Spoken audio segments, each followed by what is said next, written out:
Go. Okay. Good afternoon and good evening to all.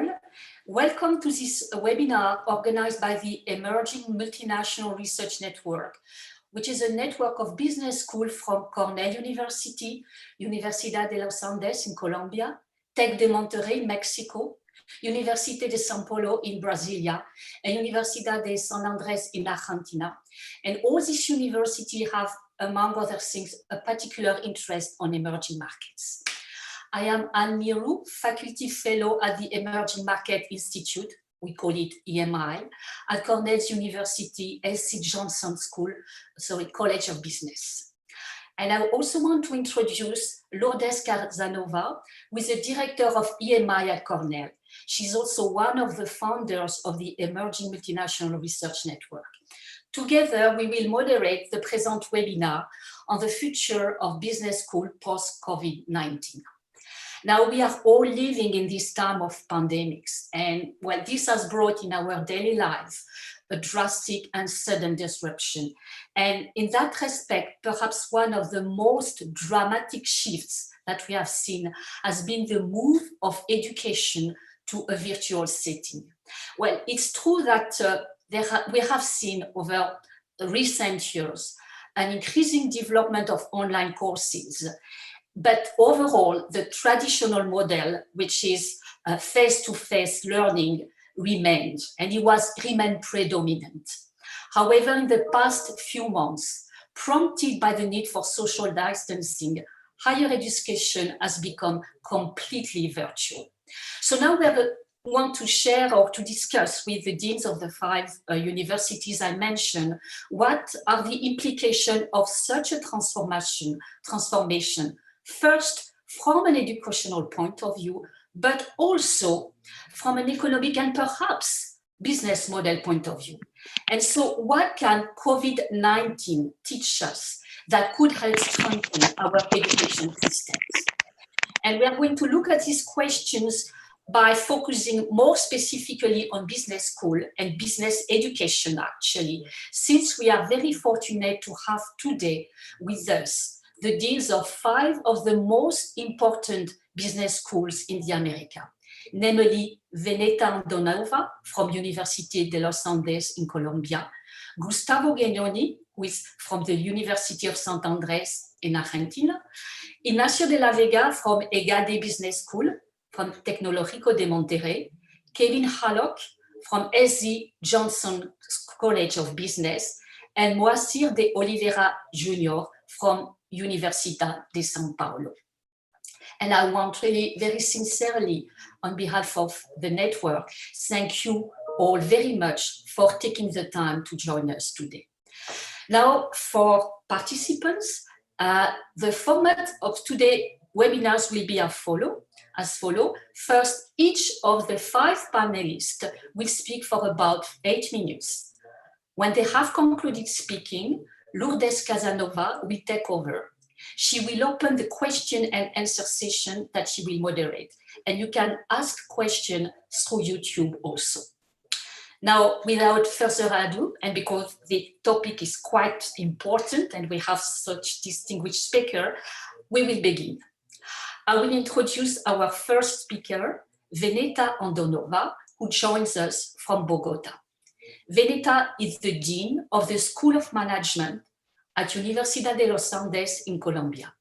She has a rich academic and practical experience. She's also professor of international management strategy and entrepreneurship, and she's a leading researcher.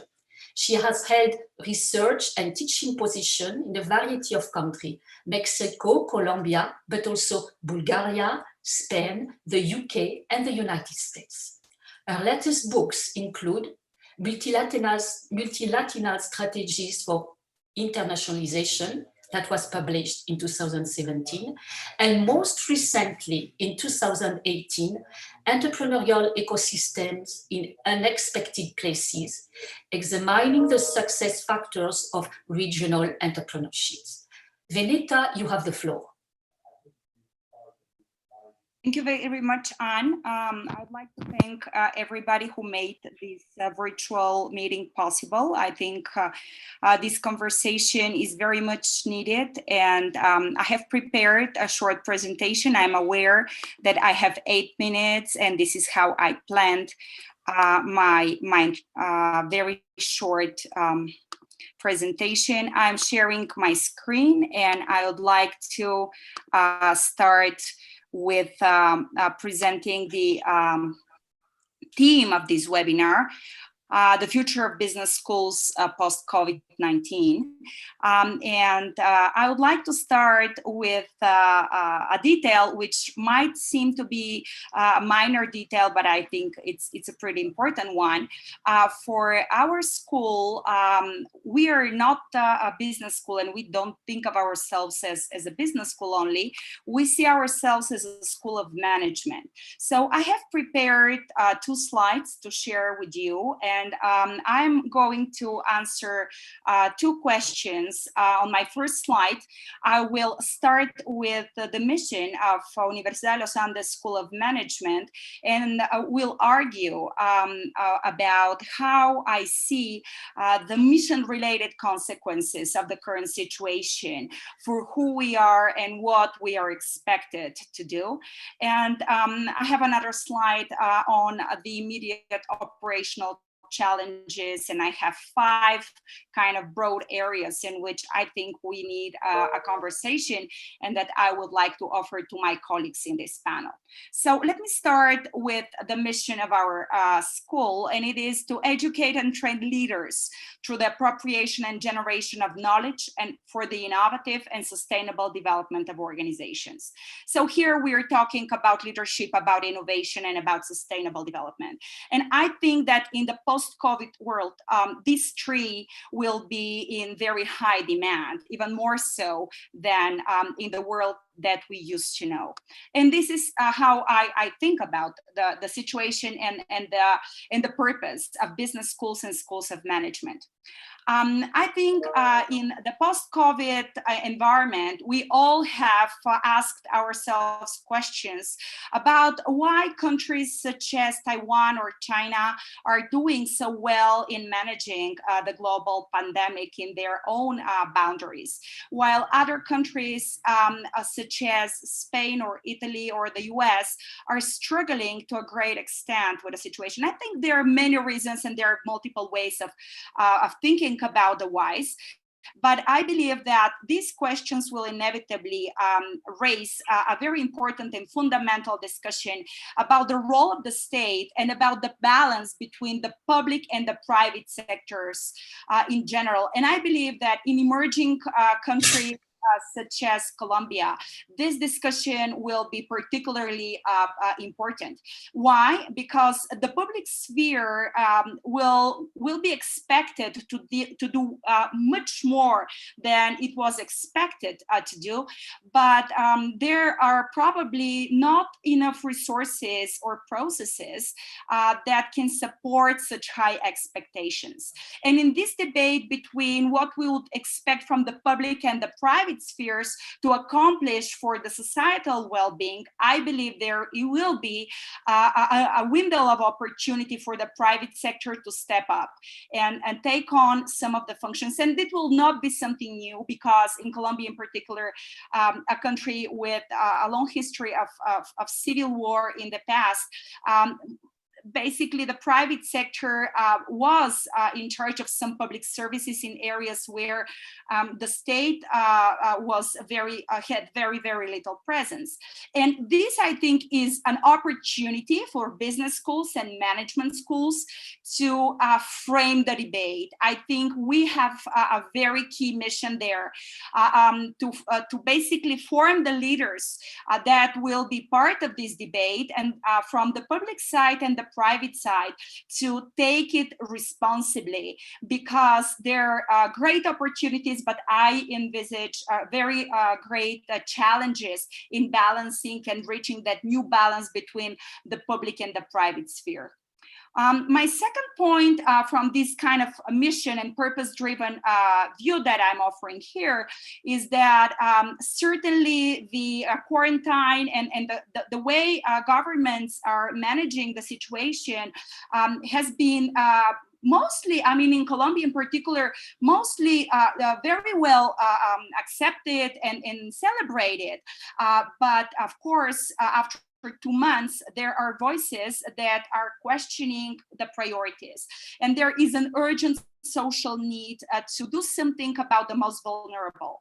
And in this urgency to solve the economic aspect of the crisis, I believe we are forgetting some of the important problems that we focused on in the pre-COVID-19 world.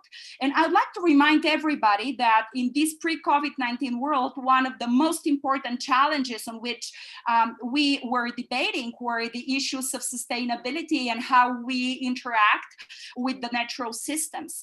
And I believe business schools and schools of management are called to bring back the debate from the urgent to the important and to make this balance work for the overall society. And this will be my second kind of point for discussion here. And my third point is that, well, we say that private and public will have to redefine their roles, but how will this be possible? So I believe business schools and school of management are called to support the answer of the how. What I mean here is that we have to engage more fully in the entrepreneurial ecosystems in which we are part of, but probably we have to step up and make some important investments and take on responsibilities in order to make this change more speedy. Now, on my second account related on the operational challenges, I have 5 ideas which I'd like to offer to my colleagues here as I see them from our realities in Bogota. The first real challenge from the operational point of view is the access to campus. Access is understood as a safe place for personal and career growth, and we have taken that space for our students, both in undergrad and graduate programs. And certainly there is a lot of suffering because this safe space has been lost for them. And it has been lost for us as well because we are at home doing a lot of our professional obligations bundled with our personal commitments. We also believe that the cognitive skills of our students and our faculty in terms of the sustained attention, speed of information processes, and so forth, we were not trained, neither of us was trained for online learning. So we believe there will be some kind of an evolutionary process, not necessarily very fast, that will be taking place, and we have to address this. We also believe that the blended format has came here to stay. And what we believe is that there is a real need to develop a pedagogical philosophy on the faculty side as to how best to bundle the online and offline experience for the best learning outcome. And in this regard, I believe our investment in assurance of learning mechanism is a great asset at the current moment. We also think that we as a school of management or business schools cannot basically ignore the reality in the job market. And we know that it will be probably a very, very hard job market for at least a couple of years. So we have to be honest with our audiences and prepare them. And I think walk the extra mile in terms of placement will make probably a difference in terms of enrollment. And finally, I believe there is a very important process that has been going on, which is a very negative association with the online experience. For many of our students, this was their first experience with online learning. With the quarantine situation and confinement, where we all feel increasingly negative emotions. And I believe to unbundle the negative emotion from the online experience will probably take a while for all of us. And these were my ideas. So now I'm very happy to lay back and listen to what my colleagues have to add to the conversation. Thank you. Thank you very much, Veneta. Now, I will give the floor to Gustavo Genoni, who joins us from Buenos Aires. Gustavo is the Dean of the Business School at Universidad de San Andrés in Argentina. Gustavo has a long and varied experience in the field of education as a professor of finance. He has a PhD also from Boston University. Prior to joining the University of San Andrés, he was director of MBA programs at Universidad Torcuato Di Tella in Argentina and director of the management program in Miami of the Business School of Universidad Adolfo Ibáñez in Chile. Gustavo, you have the floor. Thank you very much. I'm trying to share my screen now. Let's see. Okay. Can you see the presentation? Yes, we can. Okay, great. Thank you very much for having me.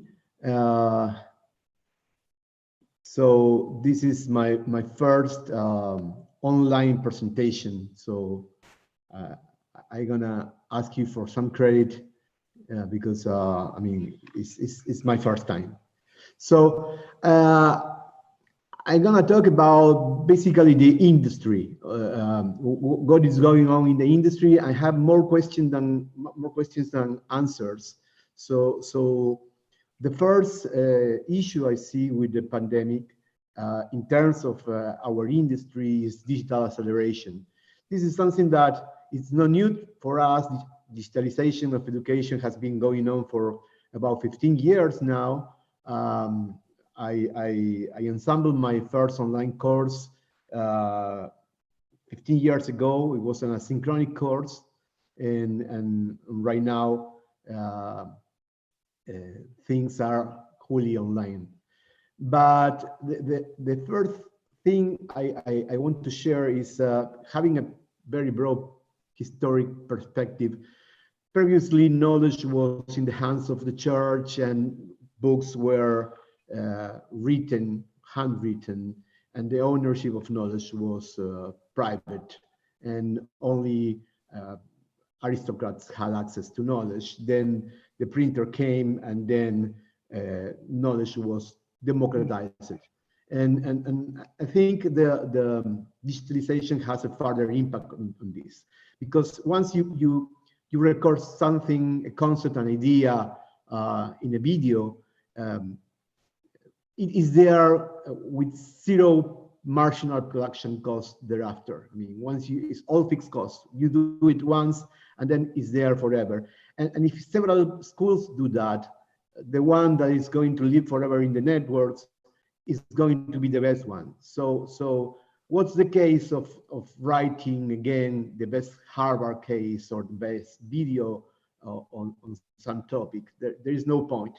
And since the marginal production cost is zero, the one that has the best video will likely sell it for a few dollars. That's something that we are already seeing right now. Pandemic has already started to give incentives to the schools to advertise offering for free things that they already developed with zero and have now zero marginal production cost. So we have edX from MIT, Coursera, Johns Hopkins University over there. So there are many courses online. So basically, what I find is that knowledge content knowledge in video capsules tends to zero value, zero price, not value, price. So that makes sense for our schools to keep producing our own contents. Economies of scale will say that it doesn't make any sense. So knowledge if knowledge production is almost for free, what's the role for us? And I would say that facilitate is still a very important function that we have to address. Then even if knowledge is accessible, I think that actionable knowledge, it's a different type of knowledge. It's not the same learning calculus than learning management, and therefore I think that skills development is something that you cannot do very easily online and at low marginal cost.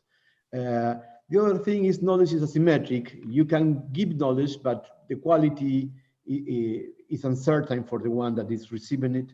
So certification of the quality of the knowledge is still important, and it's the role for business school to have after the full impact of digitalization brought by the pandemic.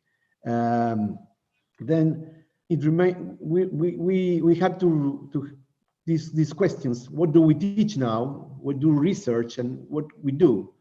Since case productions and courses assembly is going to be a lesser job. Likely, our job will be in teaching skills, in teaching attitudes, in teaching critical thinking. Research remains my appreciation, and this is a question. It seems that remains quite the same. I mean, research will remain the same. It's not clear who is going to pay for the research, because since professors can be in one place and teach in another, it's not clear.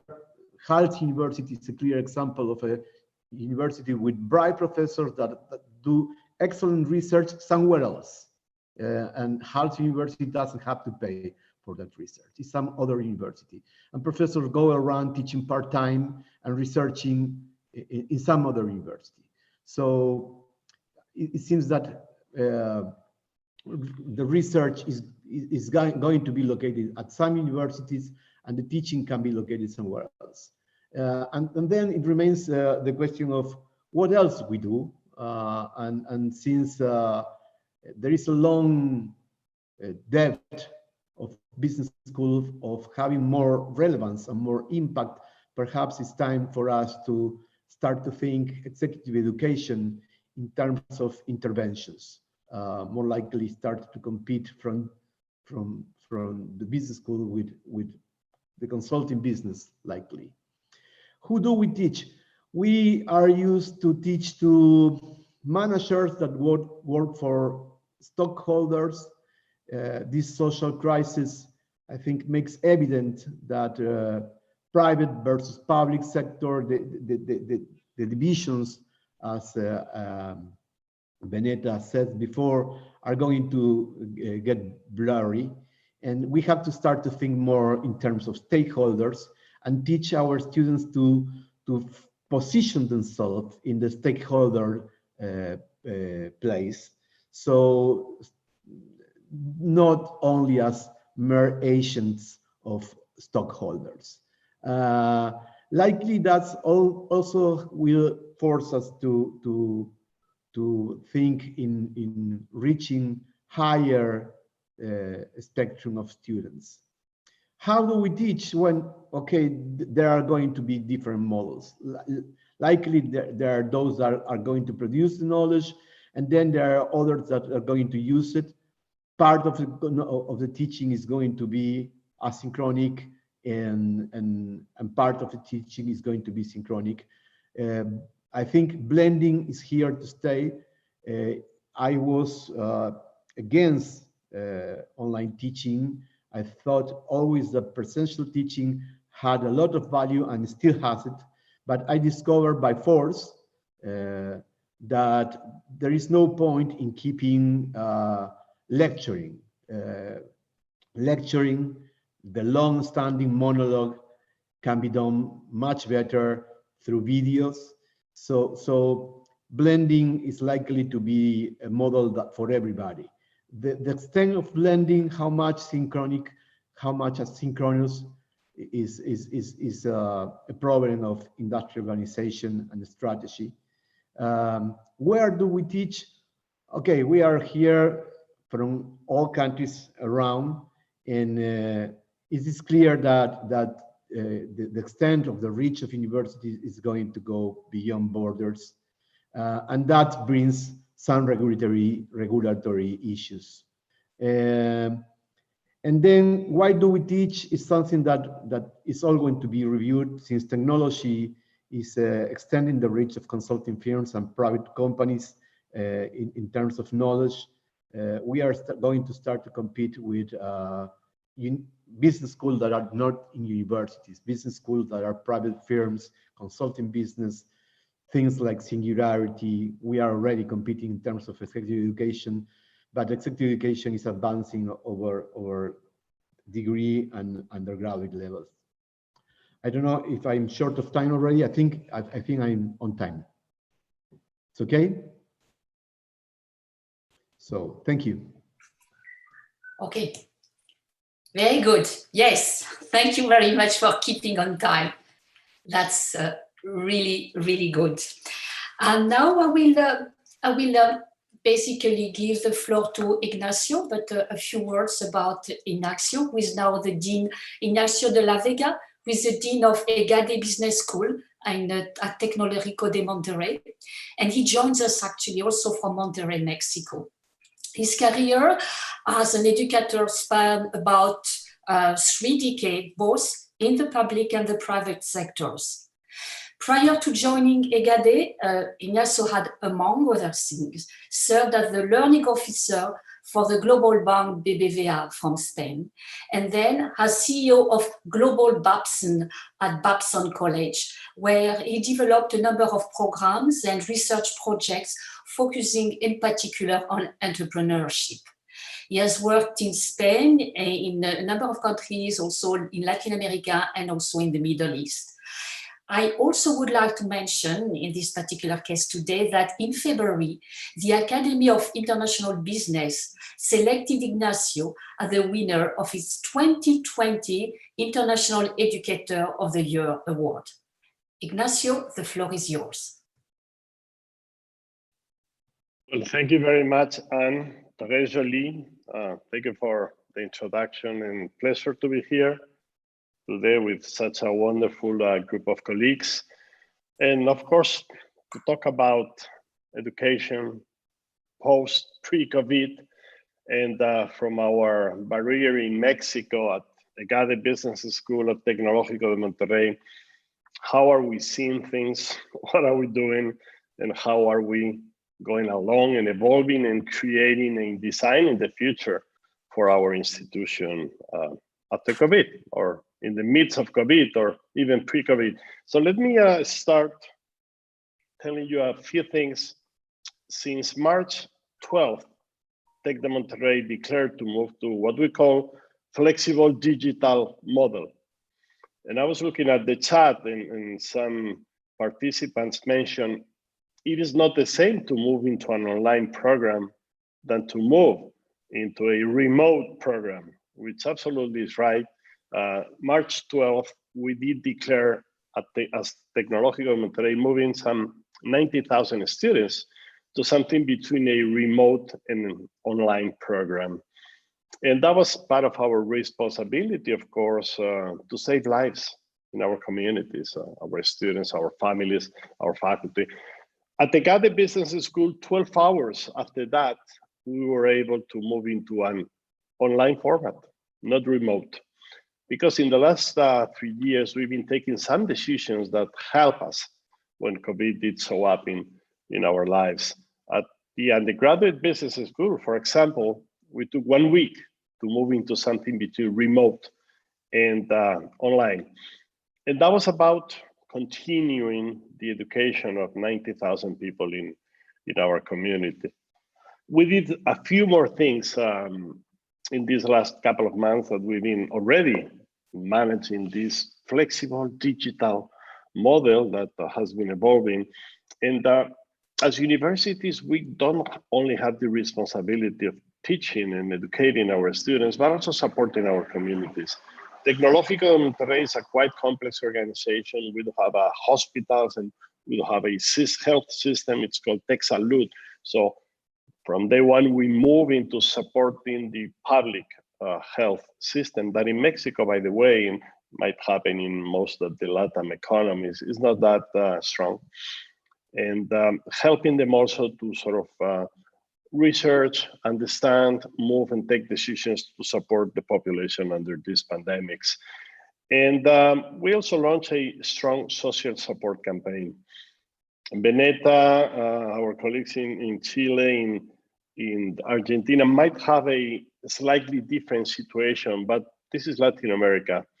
And we, even if as societies, we've been growing strong during the last few years, we still face a very difficult situation. In Mexico, to give you some numbers, 65 million people is under the poverty conditions declared by the United Nations. That means almost half of the population. So this is what we have. And then it's subito sera, that was said by this Italian poet, Quasimodo. And suddenly the night came strong into us. And this is what COVID has posed for Mexico and for most of the Latin economy. So we launched a very strong social support campaign. Give you some examples from the business school on the modest contribution that we can offer to our societies. So we started putting together a donation campaign to support those that were losing jobs in a very accelerated pace. Again, something unique to Mexico and Latin America, 50% of the working population is informal. And they were the first to lose their jobs. Day one of COVID, when we needed to close down and lock our businesses. So from the university, from the business school, from Megade, we put together a challenge. How do we help these people? How do we help these small, medium-sized firms that are hosting most of these jobs? So we launched something we call Apoyando Tech, that I could be also very happy to share with all the colleagues, which is mainly pro bono mentorship and guidance done by our faculty, but some mentors, and by our alumni associations to support one-to-one, donating time, all these small, medium-sized firms in different business aspects. And this is becoming not only a support, but a signal that, you know what, you're not alone out there. You have the help of the universities as a driving force of our economy. And of course, we're doing many other things, supporting the situation, the confinement of our students, of our communities, the parents, the businesses here in Mexico. And in Latin America, we launched a webinar series. We are now in the 17th webinar. Yesterday, we had a very successful one with something like 85,000 people connected, which is like something we could not imagine as business schools before COVID, right? I mean, there are no auditoriums in the world to host such an amount of people, and offering advice and support and guidance and warmth to all our communities. So this is something very important that I think all of us as universities and business schools are doing now. And in the last few minutes, and I am using my chronograph to measure my time. In the last couple of minutes, I want to talk about some things that will never be the same. And we are not talking here about how are we going to do business from a business school perspective in a few months when COVID sort of steps back, if it does. We're talking about who is going to survive and how is going to look like higher education. And I think this, we're going to be racing for relevance. What I see here is that a large percentage of business schools and universities in our world will become irrelevant.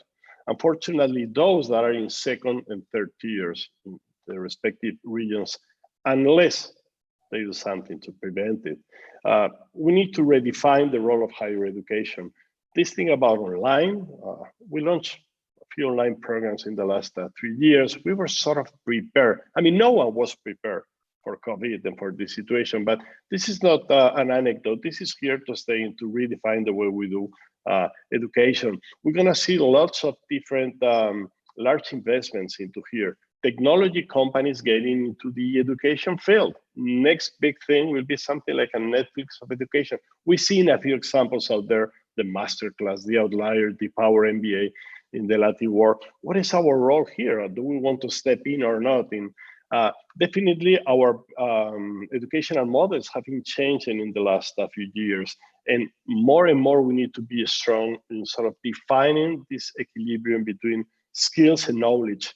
What is our academic proposal for that? How are we training the people that the companies in the new normal, if there is a new normal, are asking for?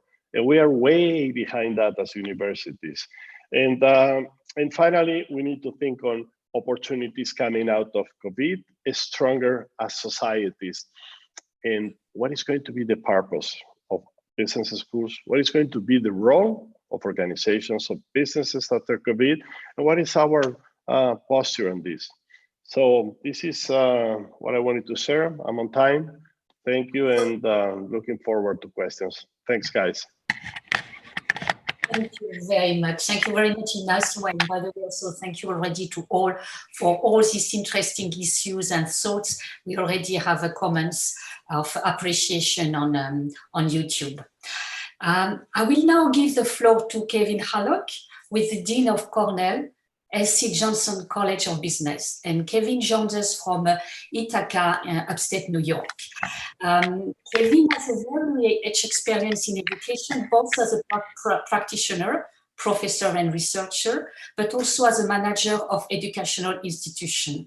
Actually, prior to his present position as Dean of the Business School, he was the Dean of the School of Industrial and Labor Relations, ILR, at Cornell for almost 4 years. He's also the Joseph Rich Professor of Economics and Human Resource Studies at ILR. Kevin is a leading scholar and expert on labor markets and compensation, and has published a number of books on these topics, a number of volumes in particular on labor economics and executive compensation. His latest book was entitled Pay, Why People Earn What They Earn, and was published in 2012. And he has also authored many articles that have appeared in the academic journals such as the American Economic Review, the Journal of Corporate Finance, and the Journal of Financial and Quantitative Analysis. Kevin, you have the floor. Thank you, and thanks to all of you who are participating remotely, and to Lourdes and Anne for inviting me to speak and join with my esteemed colleagues. I'm grateful to be here with you. I think one of the silver linings of this horrible pandemic is reaching out to others and participating across borders in this way. First, I hope that you and your families are all safe and doing okay. This crisis has affected so many around the world, and in addition to the human suffering and loss, massive numbers of people have become unemployed, over 30 million in the United States alone in just the last couple of months. As you've heard from my colleagues, business schools are facing an enormous challenge right now. The virus has and will continue to have implications for business education for some time, I believe. But we will get through this, and I will argue that if we're willing to innovate, we'll possibly, I actually think we'll surely emerge as stronger business schools on the other side of the pandemic. The challenge is trying to put out the local fires that are in front of us right now and maintain enough time to look forward into the future to progress and strengthen ourselves. For the next couple of minutes, I want to talk about how the pandemic has affected us at Cornell and how we've responded to it. As Anne mentioned, I am the Dean of the Cornell S.C. Johnson College of Business. That contains 3 separate business schools: the Johnson Graduate School of Management, the School of Hotel Administration, and the Dyson School of Applied Economics and Management. Anchored in people-centered leadership, our students, faculty, and alumni have always made significant impacts on business, hospitality, higher education, and society. And we're particularly seeing this now during the crisis. I've had the great fortune to work at this university for 15 years, only as dean in the last year of this college and dean of another college for 4 years, but I've never been so proud to be a member of this community as I am right now. We've responded, I think, with grit, grace, and generosity. On April 6th, after a 2-week hiatus, pause in instruction, we began remote teaching. And I fully agree that remote teaching and online teaching are different. In many ways, though, many of our faculty and staff were familiar with bits of remote and online teaching in advance of this due to the work of many of my predecessors. And I think that really has set us up quite well. We have an amazing information technology staff and support staff, and our faculty move to online went remarkably well. It was a very thoughtful and structured transition, and we received a lot of good feedback. It's also helped that our faculty were really prepared, and we had leaders who have a lot of experience who are helping others. In addition to quickly moving our instruction to remote teaching, our faculty have been generously sharing their expertise in industry and with the public. Dozens of our faculty across all 3 schools have been in high demand in the news media, in public policy arenas since March, sharing their insights on the pandemic, and have participated in webinars reaching hundreds of thousands of people around the world. Our students, I'm very proud of, also are creating impressive ways to make a difference and have an impact on society, mobilizing 3D printers to make personal protective equipment, encouraging their classmates to raise funds for frontline health workers, to volunteering to address food insecurity in their hometowns and elsewhere, and to support one another while maintaining physical distance between them. Likewise, our staff have been working and juggling, working from home, caring for others, arranging virtual community meetings with themselves, and taking care of their loved ones in their homes. As our Vice President for Human Resources at Cornell says, remote work is not the same as working from home during a crisis.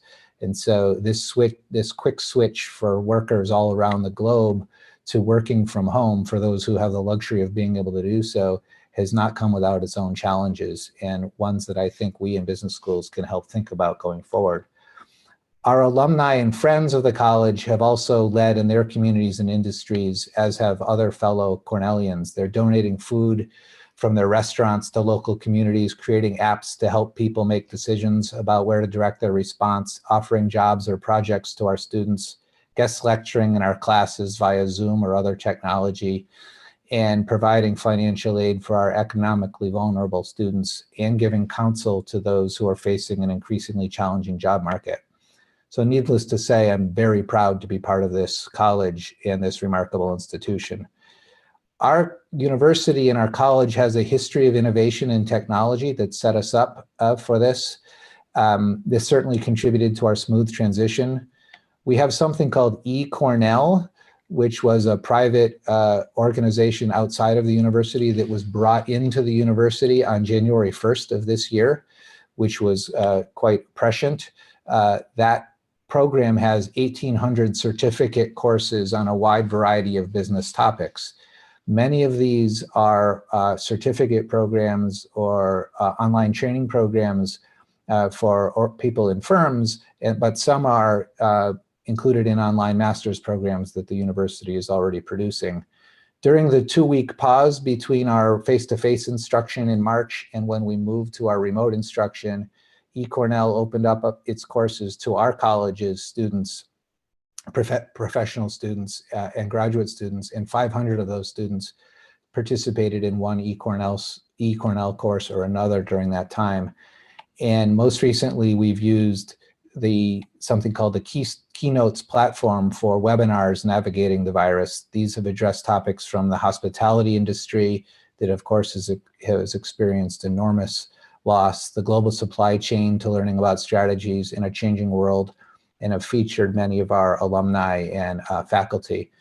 eCornell also is the bones behind several blended master's programs, and some of my colleagues talked about this blend where we do lots of online teaching, but also bring cohorts of executives back to campus. When I was dean of the School of Industrial Labor Relations, There's a program there called the Executive Masters in Human Resource Management, and the university is developing more of these kinds of programs.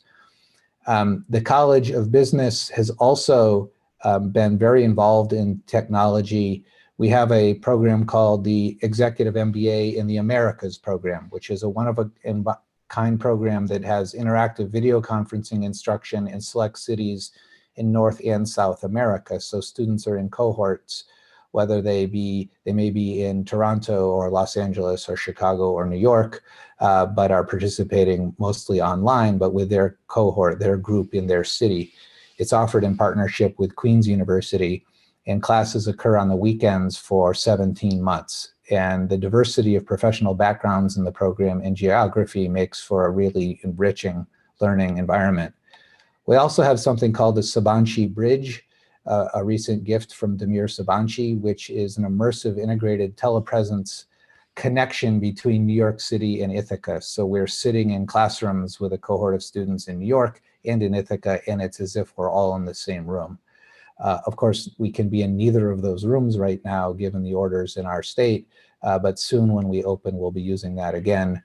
We have innovative intensives in fintech and digital marketing as part of our Johnson Cornell Tech MBA program, and data analytics are taught in all of our classes. We also offer a digital technology immersion program at the Johnson School, which is offered in partnership with the Cornell School of Computer and Information Science. So we have a lot of history of innovation with technology, and I have no doubt that we'll continue to do so. But like many other institutions of higher education, we have not made any decision about course delivery for the fall. Some in the United States, as you might have seen, the California State University system, which has 500,000 students, announced that they will not be doing face-to-face instruction in the fall. Cornell is exploring all possibilities of teaching for the fall to maximize their students' learning experience. And we're learning from one another as faculty to redefine examples of blended learning, which would include in-person and online teaching. I think this is a super critical moment for business schools and colleges. I would argue now is the time more than ever to be innovative, flexible in thinking about business education, and one where we think about harnessing the power of technology to connect people with businesses like we've never done before. Cornell has shown how an entire college community can operate in a vital intersection of people, business, and technology. And with the right ingredients and right approach, business schools, I believe, will emerge from this crisis even stronger than before. We just have to be willing to pivot and continue to do so to be great tomorrow. So thanks for including me in this, and I look forward to the discussion later. Thank you very much, Kevin, for sharing your thought with you and raising a number of issues. Now we will conclude our tour by going to São Paulo. We will have Moacir de Oliveira Jr. talking to us. He's the head of the Business Administration Department at Universidade de São Paulo. And Moacir is also full professor of business administration, and he's a specialist of strategy and international business. He has published a lot on internationalization of firms, business strategy, innovation, and technology transfer, with a particular focus on emerging markets, and among them, of course, Brazil. His latest publication, Startups and Innovation Ecosystem in Emerging Markets, a Brazilian Perspective, was published in 2019.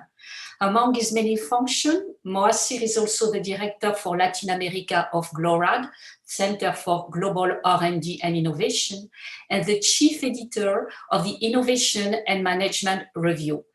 Moacir, the floor is yours.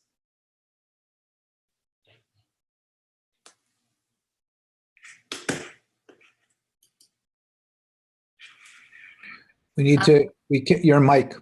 But you need Sorry. Okay. Thank you very much. And I'm saying that it's a honor being here with us in this difficult moment, not just for Brazil, but a difficult moment for the whole world. At the University of São Paulo, we have been doing some initiatives during this pandemic. For example, we decided to go ahead with the courses through online tools, and we are doing that at all the levels, undergrad, executive, MBAs, and master and PhD degrees as well.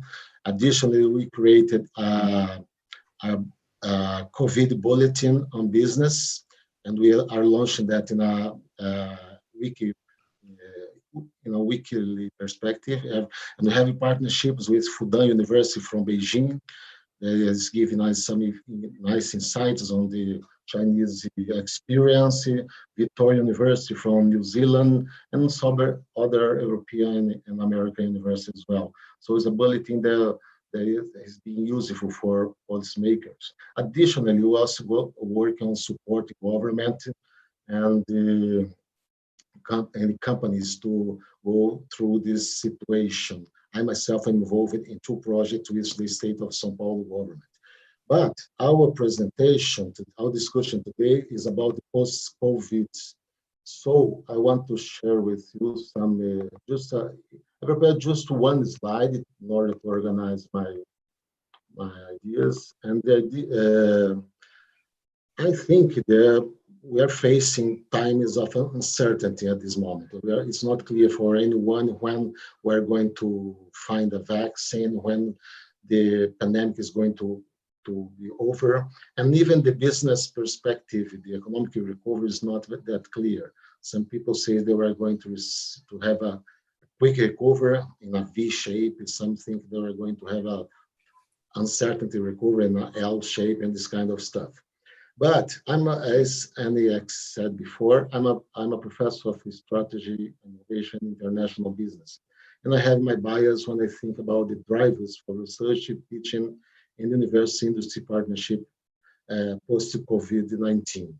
So my understanding is that we are going to face a time of deglobalization and the multilateralism at risk. I think the United Nations, World Trade Organization, World Health Organization are good examples that the world is going to change a lot after the pandemic.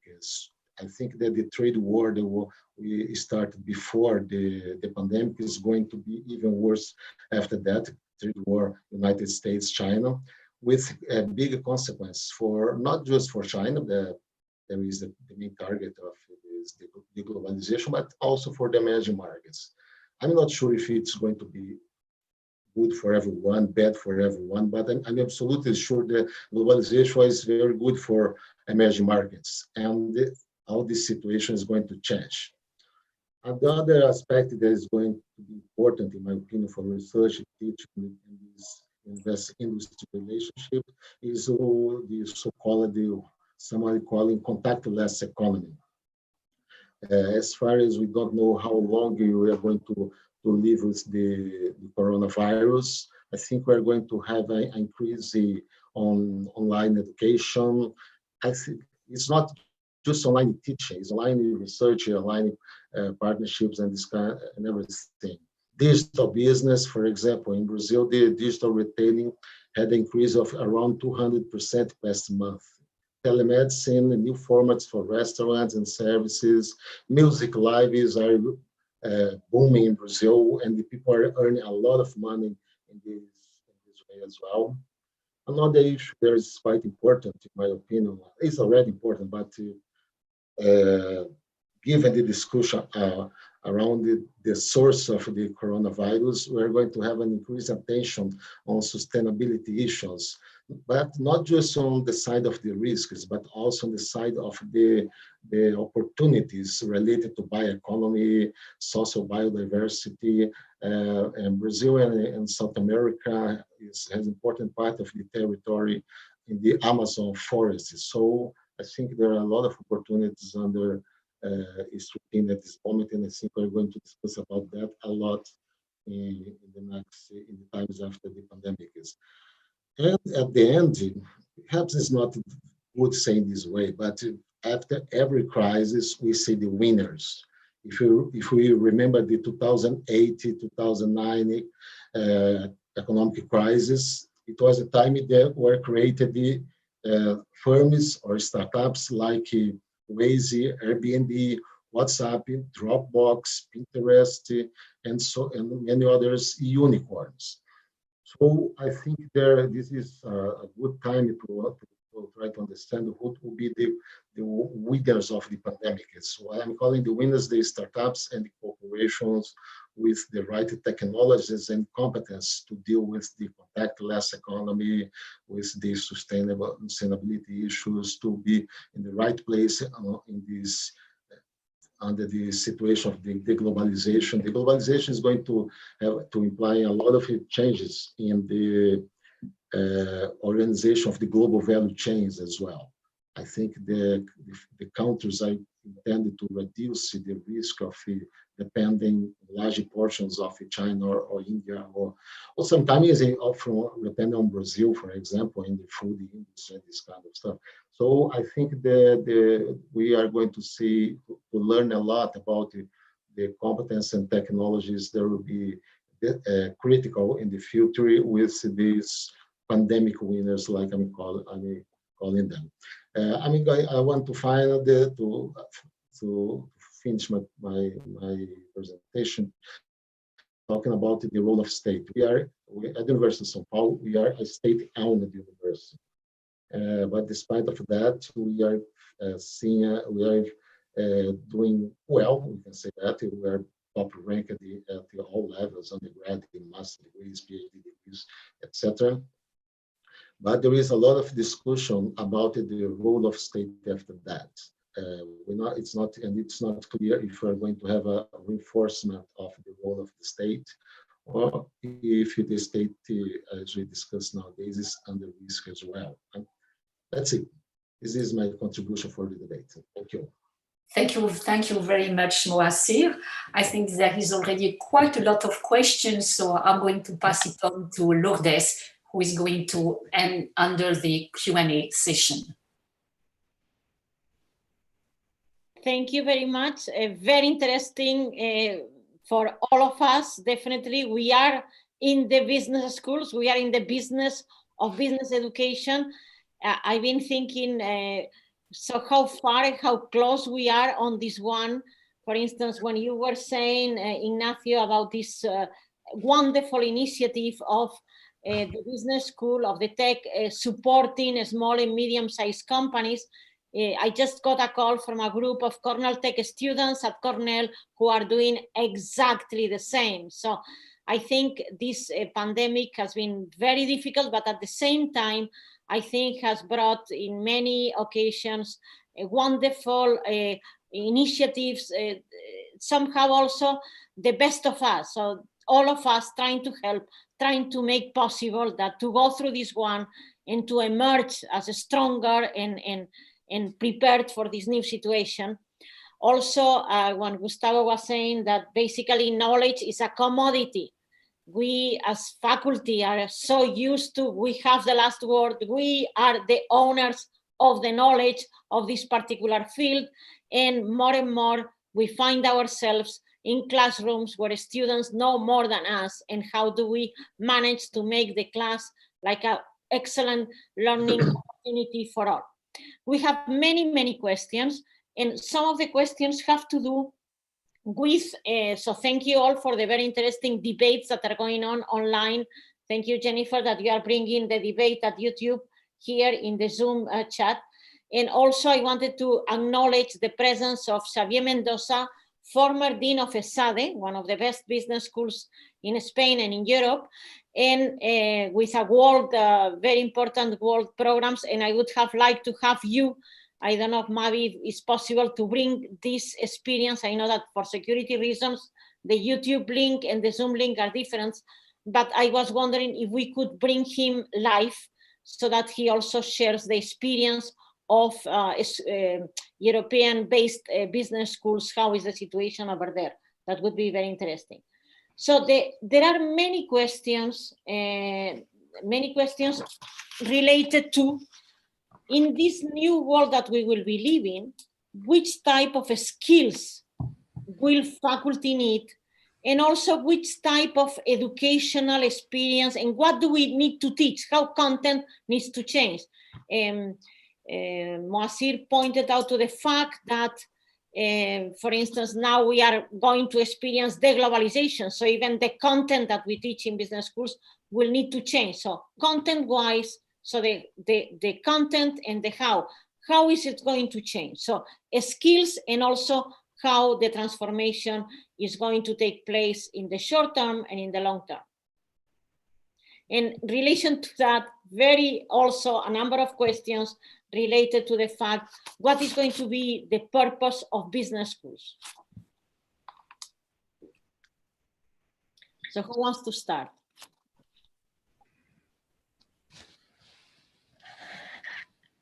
I can start, Lourdes. Yes, and then Ignacio also raise the hand. Shall I? A few remarks. So, because I'm very interested in what my colleagues have to add on that. Be very short, I promise. I enjoyed very much their insights. In terms of how we see the skills, I think for professors, but also for community of students, I think we are thinking in two very kind of complementary directions. The first one, I believe, is obvious and has been part of these presentations today, and it has to do with our ability to design enriching learning experiences with clearly measurable learning outcomes.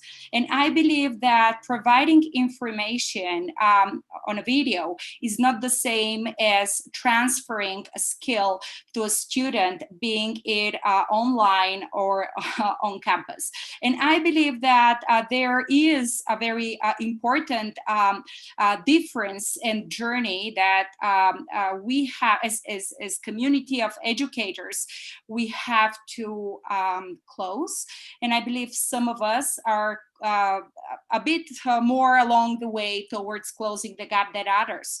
And what I think will be essential in that is to strengthen our assurance of learning mechanisms and to bundle them with the technology and the cognitive realities of our students. I believe this will be kind of the three elements of this one path. And the second one, which we embrace very energetically at Uniandes School of Management, is the immersive approach, where our programs basically are built, and our courses are built on real world challenges with disadvantaged communities and businesses who are resolving real world problems. And this is kind of the second path in building the method and the professor's skills to take on this mentorship and basically communication, if you want, role that is so different from the lecturing format. Thank you very much, Veneta. Also now, Ignacio, Tec de Monterrey has tremendous online experience in teaching online, tremendous experience, as well as Cornell. So then, what are the learnings as well, Ignacio, if you could add of this time? Yes, thank you. We'll try to be short. We'll give time to my colleagues. You're right. Tecnológico de Monterrey has been in non-face-to-face environments for a few decades now. Started with satellite teaching many years ago and trying to get into all remote places in Mexico as part of our social responsibility. Move online some 25 years ago. Actually, when I was Chief Learning Officer at BBVA, the global bank, Tec Monterrey was my supplier for online learning, and got a great deal of learning from them. So yeah, very many years into this business myself. I did my first online program in the year 2000 at IE Business School. We launched a Global Executive MBA. So, I mean, the experience is there, the expertise is there. In Latin America, this has been seen as a, let's say, second quality type of product. And things are changing so quickly that today, this is probably part of the future that we envision as business schools. And those that are ready moved quickly from this face-to-face into the online model, which again is completely different than remote. I think that more than 60 or 70% of what we do in the next 5 years will be either hybrid or online.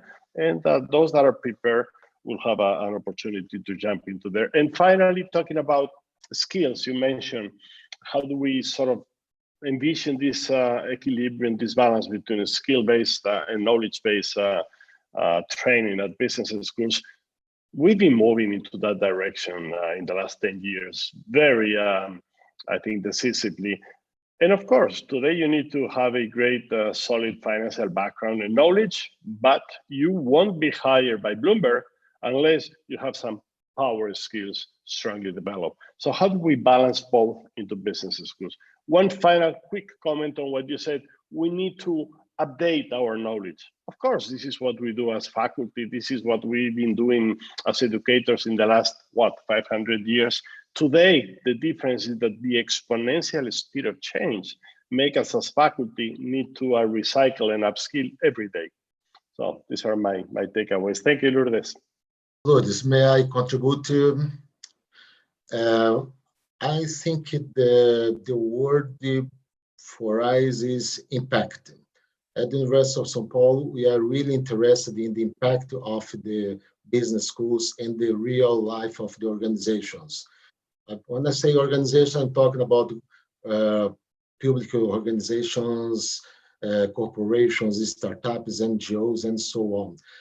We are really stimulating our researchers, students, PhD candidates do research that have impact both on theory and practice. Otherwise, we are not going to be relevant for this society.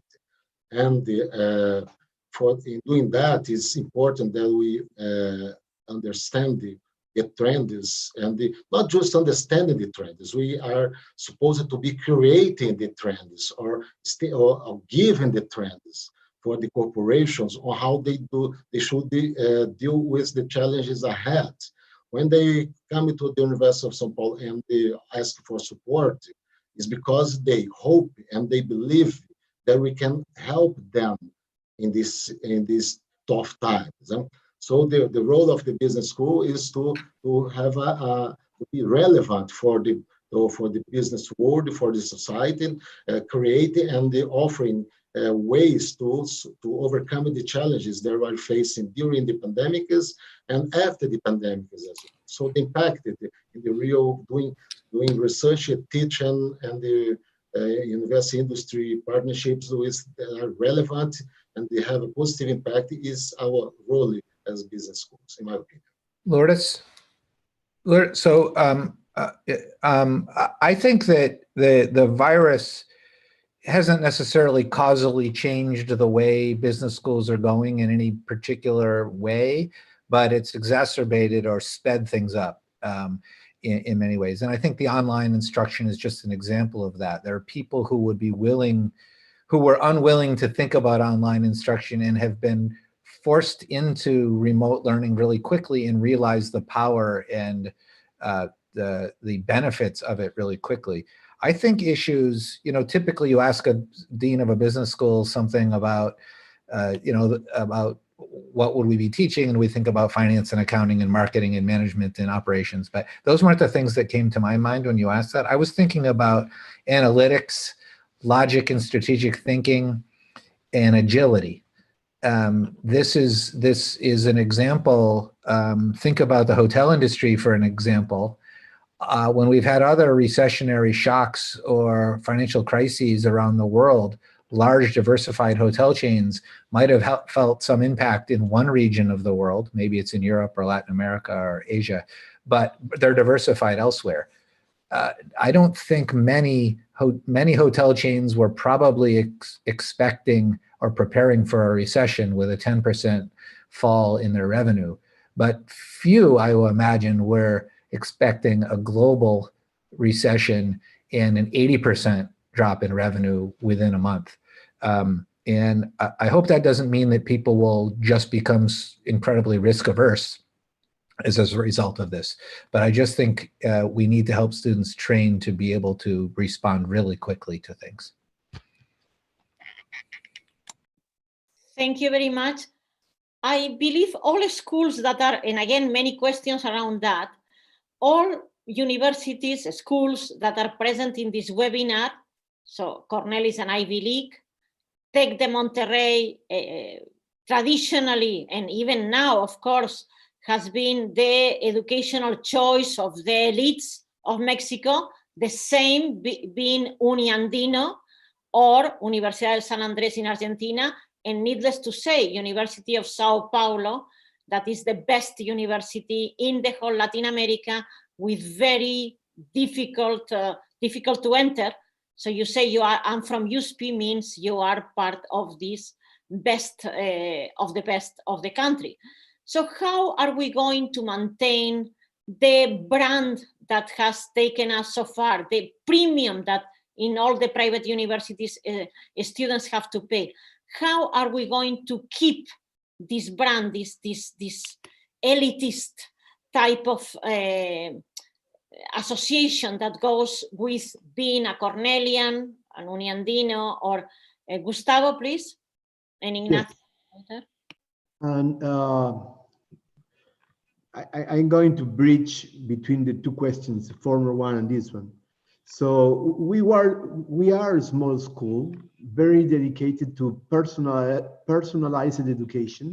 So we are very expensive in terms of cost. We have really high cost. On top of that, we are a research university. So that's contribute further to the cost, because professors do research and sometimes they do not teach. So we intend to maintain in that segment. And what we find is that digitalization and online learning can be brought as a more sophisticated type of education. Not necessarily we have to go to a massive model of education. We are designing, in the last 2 months has been a revolution. We went directly from presential teaching to remote teaching to online teaching in 15 days. And we have now professors developing materials, developing new courses, recording capsules, video capsules online.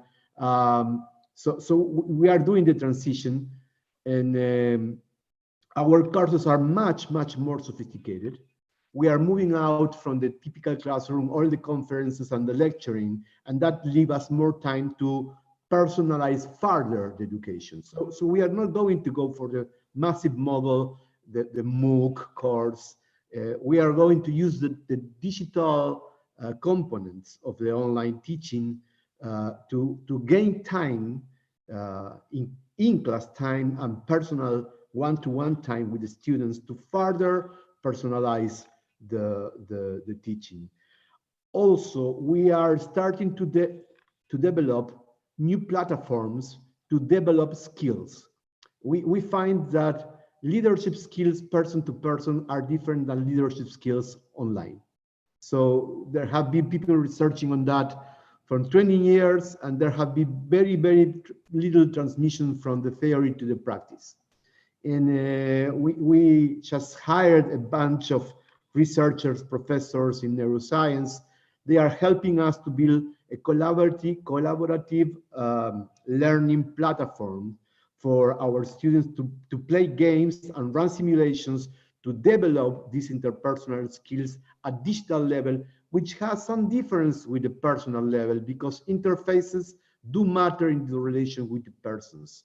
There are things that you can do face-to-face that you cannot do online. And you have to learn the impact of your actions in the online system. So we are using this to keep being a leadership school, a high-end, pricey, costly school. We want to segment the market in that way. We are good at that, and we are incorporating other technology to further exacerbate the quality of our programs and not the quantity of our students. Besides that, we launched an undergraduate degree in digital business 2 years ago. That's the biggest program in the whole university. It's the biggest one. And this year, we had a record of admissions again on that program, and launched the master degree in digital business, which is completely oriented to the digital industry. So it's kind of segmentation and exacerbating our model with digital components the things we are doing. I think it's a dangerous war to try to compete with commodities in the future, because I mean, at least it's not for us. Thank you. Ignacio, please. I forgot the question, sorry. I think we were talking about our positioning as universities. All right. Universities that are at the top and want to keep this value added that we provide, being tech, being Ivy League, etc. Well, thank you, Lourdes. I mean, yes, we recognize ourselves as being an elite institution, but not in terms of economics, but in terms of talent. And to explain this better, 80% of our students at Tecnológico de Monterrey and EGADE do have a substantial scholarship. Actually, 1,000 students are under the Leadership of Tomorrow program, and they have a 100% scholarship in any of our programs, and also some of the support for housing and food and whatever. So yes, we want to become to a group of, we are a university and a business school that you want to identify as being an elite, but more from the academic and intellectual perspective than from the economics. Having said that, how do you keep that positioning? I think it's simple in our industry, and the recipe has not changed for the last 100 years. This is about getting the best faculty. This is about getting the best students you can attain out there in the market. And this is about offering them an amazing learning experience. The last part is the one that we've been working and needs much more changing today. How do we offer that today to our students in exponential changing environments? Not only because of COVID, we were changing much before. The future started, what, 15 years ago for our industry? So how do we get into much more impactful, value money or value for the money that our students do invest? How do we get into this equilibrium or balance between power skills and knowledge? How do we position them in networking that will be valued through life? How do we offer an amazing life-changing experience? And how do we put purpose on what we do? And sorry, guys, we've been kidnapping education for 50 years, and we've been following these Milton Friedman and Chicago Boys ideas, and probably right some 20 years ago. The only social responsibility of businesses is to make as much more money as they can. We were wrong, sorry about it. So how do we give back to society what we took away from them? This is what we are into today. Lourdes, may I contribute a little bit? I do agree with Ignacio. I think our competition is for the brains. We need to attract and retain the best talents, the best brains in the universities if you want to make the difference as a business school for society and for the government and the startups and corporations. For example, if you have the best brains and you train them with the best skills, they are going to learn to think out of the box, and doing that, creating value for society. I'll give a very simple example. I learned a lot on the past global crisis of 2008 and 2009. What I learned really is that it was not a global crisis. It was a crisis of the developed markets, mainly United States, Europe, and Japan. Brazil, for example, had amazing economic growth at that time. And the multinational corporations located in Brazil had the best results in the world, and local corporations focused in the Brazilian market had amazing results. It was not just a coincidence that in 2010, the Brazilian GDP growth was 7.5%. It was the largest GDP in Brazil in this century.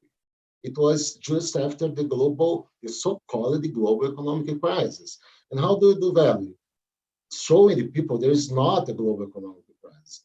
It's a crisis of part of the world, and a lot of opportunities in other part of the world, and helping the organizations to protect their business in the part under risk, and surfing the wave of opportunities and in the part of the world that offer a lot of good situations for doing business. So I think that our main challenge at the business schools is attract and maintain the best brains, the best talents, students and professors. Okay, thank you very much. Can I? Please go ahead. Okay, so I when you use the word elite, I feel lucky to work at a university that is considered elite. Cornell, we try to say that the university is elite but not elitist, and it was founded on the founding motto of the university was that the founder wanted to found an institution where any person can find instruction in any study. The first part is wonderful, right? Any person, a wonderful founding principle. Any study is very expensive, though. And I'm worried, I'm not worried about Cornell, but I think that this global pandemic will cause many businesses to fail and will cause many colleges and universities to fail. There are something like 3,000 colleges and universities in the United States, and some will fail as a result of this. And institutions like ours will not, and we may in fact thrive. I think that I totally agree with what my colleagues have just said, that we need to hire the best staff and faculty possible, and then get out of their way and let them do what they do well. I also would say that we have a responsibility to be obsessed with the student, the staff, and the faculty well-being, and have them have the best experience and well-being possible. And then as leaders, we have to have an extraordinary focus on the resources. And that's consistent with, it's our problem to worry about the resources and let the faculty and staff and students do what they do. And I think that's what we can all do to have the best impact on business and on society. So we have, I guess I will have to wrap up my own thoughts on that. Okay, I see a lot of relation to what my own thoughts on the matter is with what my colleagues shared with you. I will add just one element, which I believe would be something different that I'd like to contribute to this discussion. Of course, we know we monitor the brand of our school in Colombia and in the region, and we are well aware of its strength. And of course, we are monitoring all the rankings that come and go of different programs and so forth, and we measure, and we are very proud of all these efforts, right? And the outcomes. Now, what I believe the university is about, it's about the contract it has with its community, its network. And I think this is a unique asset that we have to leverage in a different way from the one that we have been using it for. And I think for the future, this social capital and the commitment of our network will be more important than it is currently, or it has been in the past. And I think it is a trust-based relationship. In Latin America in general, I think many of the failures come because there are not trust-based relationships.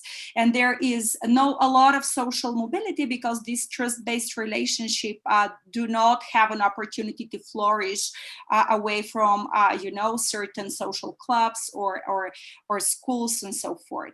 And I think Universidad Los Andes, which has made an important investment in diversity, in the last semester, more than 60% of our undergrad had some form of financial support, is basically building this social capital and trust. And I believe everyone would like to be part of a community that has a purpose and that brings some meaning to his life. And I believe this is our objective, to keep it that way and to show we can make a difference in the life of many people and correct some of the injustices that historically have been in this part of the world. I think this ambition is something that will make our schools thrive in the future and not commoditize. Okay, thank you very much. All, we are reaching the end of the time, and because almost 2:30 in New York. Very interesting closing comments. Our commitment to societies, not only to our students, but to societies in general, both regarding content that we have to review, we'll have to review the content, also how, and so many of the questions were on this, so that we can, through webinars, through online education, reach a very wide population, as Tec de Monterrey has done it for 25 years, and we, all of us, are doing it more and more. So I'll pass now the word to Fernanda, who will announce next webinar. Fernanda? Fernanda, you are in mute.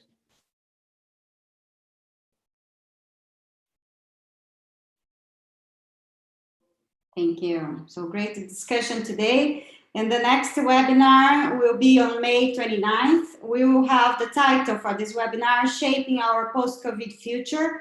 And our important guest will be Sumitra Dutta, who is a global authority on innovation.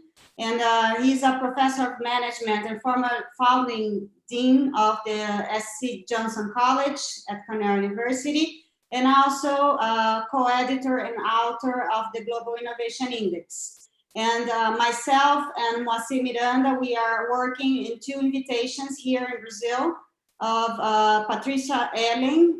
She's the State Secretary of Science and Technology in the state of São Paulo. And also Gianna Sagazio, who is the Director of Innovation at the National Confederation of Industry. And I'm sure it will be a great discussion of how we can see innovation and how we can see economic growth after this crisis. Thank you. Okay. Thank you to Jennifer Lehman, who has been putting the questions here from YouTube to Zoom. Thank you also to Mavi and the IT team in Uniandes, who are really behind making sure that everything goes smoothly. And last but not least, I want to pass the word to Anne again to close the session.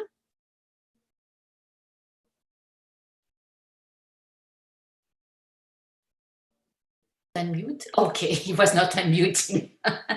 Thank you very much, Lourdes, and thank you so much to all of you deans of universities and business school. It has been a very, very interesting session. We have had a lot of questions. We have not been able perhaps to answer all of them, but the session is available on YouTube. The discussion has touched a number of very important issues, education, but also society. What is the contribution of business school to society, and to that extent, what is the commitment of business school to society, and what can business school do so that the people that we are preparing are better equipped to handle the kind of situation we are facing right now. Thank you also so much to Universidad de los Andes, who is really behind this initiative, and is also this is very helpful for the research network on emerging market multinationals. So it was a pleasure to host you today. Okay, and then I just read one of the comments that is a Cornell student, but I think is for all the deans and for all the educational community. And Tyler Botson says, I admire the hard decisions that the schools, the faculty, the administration had to make in such a fast-paced and in an unprecedented event, a historical case study unfolding before our eyes. And that's the reality. We all had to adjust, and we all had to make, and the students as well, and had to make the best out of it. And industry education that we used to say has not been disrupted by technology, was disrupted by technology and a virus in a tremendous way. He's an undergraduate student. Thank you, Tyler. I hope you and your family are well. Thank you very much. Okay. Lourdes, may I say something? In Colombia is the Teachers' Day. I would like to congratulate all the teachers, all the professors, on behalf of the deans, if they let me, of course, for the great effort that they are putting. And hopefully we are going to reinvent ourselves in the industry in a very positive way to make the difference we would like to be in the world. Thank you. Thank you. Thank you, all the deans from Mexico, Argentina, Brazil, Colombia. Obrigado. Muchas gracias. Bye, guys. Gracias a todos, excelente. Muchas gracias. Muchas gracias. Gracias a ustedes, de verdad.